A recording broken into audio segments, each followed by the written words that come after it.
Gol Figueiredo disahkan FIFA, aksi Buriram dan JDT bakal diulang.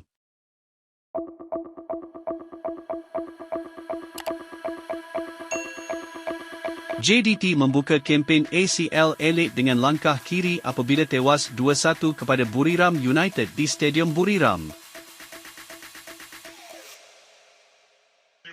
Bagaimanapun aksi itu penuh dengan kontroversi daripada pengadil.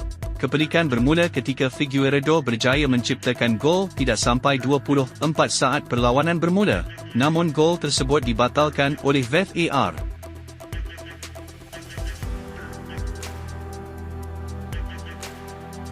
Ini selepas VAR mengesan bola terkena tangan Figueiredo sebelum serangan pantas yang membawa kepada gol pembuka.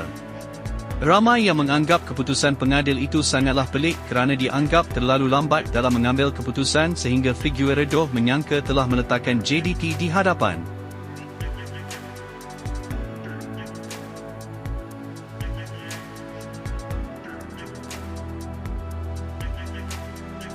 Selepas JDT tertinggal 2-1, Figueiredo hampir meraih jaringan penyamaan pada minit ke-82. Namun malangnya tandukan beliau yang berjaya melewati penjaga gol Eteriga tidak disahkan menjadi gol oleh pengadil.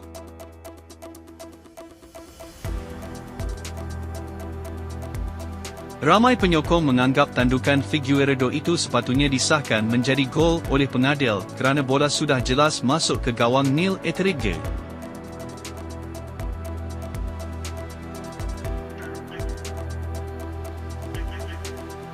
Melihat itu, FIFA langsung dibuat terkejut dan tak percaya dengan beberapa keputusan pelik daripada pengadil itu dan menginginkan aksi itu untuk boleh diulang.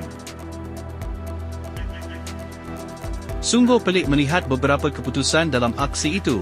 Sepatutnya pengadil tidak membuat keputusan pelik yang seakan menguntungkan pasukan tuan rumah. Sepatutnya aksi itu boleh diulang, ujar FIFA.